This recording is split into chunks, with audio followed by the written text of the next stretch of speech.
હર હર મહાદેવ, જય દ્વારિકાધીશ। મારી YouTube channel Dipali જોશીમાં આપ સૌનું હું હાર્દિક સ્વાગત કરું છું। આજના આ સુંદર વિડીયોમાં આપણે જાણવા જઈ રહ્યા છીએ કે તારીખ 8 એપ્રિલ 2024ના દિવસે સૂર્યગ્રહણ થવા જઈ રહ્યું છે।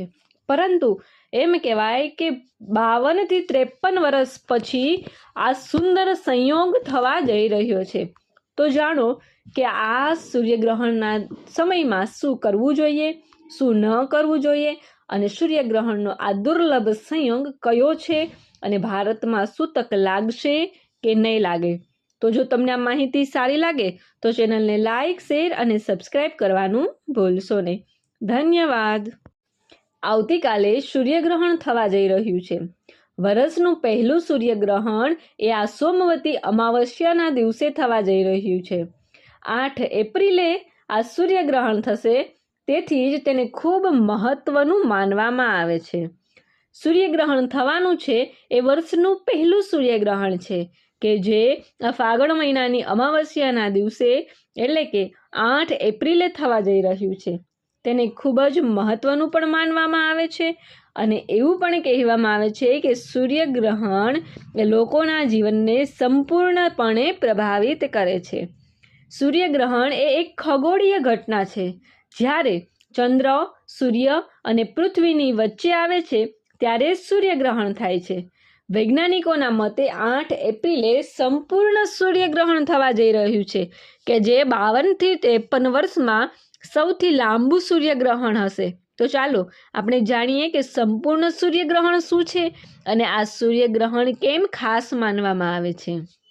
આ સૂર્યગ્રહણ તારીખ 8 એપ્રિલ સોમવારના રોજ 9:12 શરૂ થશે અને રાત્રે લગભગ 2:22 આજુબાજુ સમાપ્ત થશે। આ સૂર્યગ્રહણનો મધ્ય સમય એ રાત્રે 11:47 છે। આ સૂર્યગ્રહણનો સંપૂર્ણ કાર્યક્રમ રહેશે। સૂર્યગ્રહણનો સમયગાળો એ લગભગ 5 કલાક અને 10 મિનિટનો રહેશે। આ સૂર્યગ્રહણ મીન રાશિ અને સ્વાતિ નક્ષત્રમાં થવાનું છે। આ ગ્રહણ ભારતમાં દેખાશે નહીં, તેથી આ ગ્રહણને સૂતક કાળ પણ માનવામાં આવશે નહીં।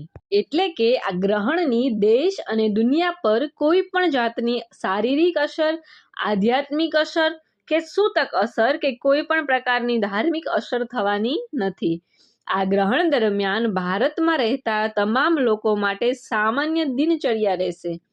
શાસ્ત્રો અનુસાર જ્યાં પણ ગ્રહણ થાય છે અને જ્યાં પણ ગ્રહણ દેખાય છે ત્યાં તેની અસર ખૂબ જ જોવા મળે છે।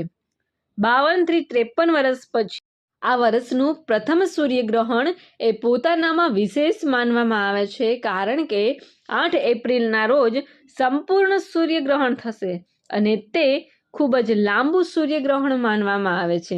આ સંયોગ લગભગ 52 થી 53 વર્ષ પછી બન્યો છે। જો કે આ ગ્રહણ ભારતમાં દેખાશે નહીં, તેના બદલે કેનેડા, ઉત્તર અમેરિકા, મેક્સિકો આ બધા દેશમાં દેખાશે। આ પૂર્ણ સૂર્યગ્રહણ દક્ષિણ પેસિફિક મહાસાગરથી શરૂ થશે। પરંતુ સંપૂર્ણ સૂર્યગ્રહણ એ છે શું? તો કે જ્યારે પૃથ્વી, સૂર્ય અને ચંદ્ર એક સીધી રેખામાં હોય છે, જેના કારણે પૃથ્વીનો એક ભાગ સંપૂર્ણ અંધારું થઈ જાય છે અને ત્યારે સંપૂર્ણ સૂર્યગ્રહણની સ્થિતિ સર્જાય છે। કોઈ પણ સાધન વિના પણ તમે તેને ખુલ્લી આંખે જોઈ શકો નહીં। તો આ સૂર્યગ્રહણ કેનેડા, ઉત્તર અમેરિકા, મેક્સિકોમાં દેખાશે। આ સિવાય ગ્રહણ એ Costa Rica, Cuba, Dominica, French પોલિનેશિયા, Jamaica આ વગેરે દેશોમાં પણ દેખાશે। આ સૂર્યગ્રહણ દરમિયાન શું ન કરવું જોઈએ, કઈ વાતનું ખાસ ધ્યાન રાખવું જોઈએ, તો એ આપણે જાણીએ। સૂર્યગ્રહણ દરમિયાન કોઈ નિર્જન સ્થળ અથવા તો સ્મશાનમાં એકલા ન જવું જોઈએ। વાસ્તવમાં આ સમય દરમિયાન નકારાત્મક શક્તિઓનું વર્ચસ્વ ખૂબ હોય છે। જ્યોતિષ શાસ્ત્ર અનુસાર ગ્રહણ દરમિયાન વ્યક્તિએ સૂવું પણ ન જોઈએ અને સોય, દોરો પરોવવો જોઈએ નહીં। આ સિવાય ગ્રહણ દરમિયાન મુસાફરી કરવાનું ટાળવું જોઈએ અને અનેક પ્રકારના એવા કર્મ હોય એ કર્મ કરવા ટાળવા જોઈએ। હવે આપણે જાણીએ કે ગ્રહણ દરમિયાન શું કરવું જોઈએ. સૂર્યગ્રહણ પછી ગંગાજળથી સ્નાન કરવું જોઈએ અને સમગ્ર ઘર અને દેવી દેવતાઓને ગંગાજળ છાંટી અને શુદ્ધ કરવા જોઈએ. ગ્રહણ દરમિયાન સૂર્ય તરફ સીધા જોવાનું ટાળવું જોઈએ. ગ્રહણ દરમિયાન બહાર જવાનું ટાળવું જોઈએ. એ પણ ધ્યાનમાં રાખો કે કોઈ ખોટું કામ એ ગ્રહણ દરમિયાન કરવું જોઈએ નહીં. ગ્રહણ પછી ભગવાન હનુમાનજીની પૂજા અવશ્ય કરવી જોઈએ. હવે આપણે જાણીએ કે ગ્રહણની પૌરાણિક કથાઓ શું છે. હિન્દુ પૌરાણિક કથાઓ અનુસાર ગ્રહણનો સંબંધ એ રાહુ અને કેતુ સાથે જોડાયેલો છે. કહેવાય છે કે સમુદ્ર મંથન દરમિયાન અમૃતથી ભરેલા ઘડા માટે દેવતાઓ અને દાનવો વચ્ચે યુદ્ધ થયું હતું અને પછી તે યુદ્ધમાં રાક્ષસો જીતી ગયા હતા અને રાક્ષસો એ કલેશ સાથે અંડરવર્લ્ડમાં ગયા અને ત્યારે જ ભગવાન વિષ્ણુએ મોહિની અપ્સરાનું સ્વરૂપ ધારણ કર્યું અને રાક્ષસો પાસેથી અમૃતનું પાત્ર લીધું. એ પછી ભગવાન વિષ્ણુએ દેવતાઓને અમૃત પાવાનું શરૂ કર્યું. ત્યારે સ્વરભાનુ નામના રાક્ષસે છેતરપિંડી કરીને અમૃત પીધું. ત્યારે રાહુ અને કેતુ નામના રાક્ષસો છેતરપિંડી કરી અને અમૃત પી ગયા અને દેવતાઓને તેની જાણ થતાં જ ભગવાન વિષ્ણુને જાણ કરી.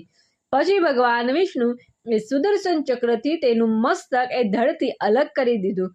પરંતુ એવું કહેવાય છે કે જે અમૃતનું પાન હતું ને રાહુ અને કેતુ કરી ગયા હતા, એટલે મસ્તક હતા એ અમર બની ગયા અને દેવતાઓ પાસેથી એ અપમાનનો બદલો લીધા પછી તે સૂર્ય અને ચંદ્રનો બદલો લેવા માટે વારંવાર ગ્રહણનું કારણ બને છે અને એના જ લીધે આ ઘટના શક્ય થાય છે.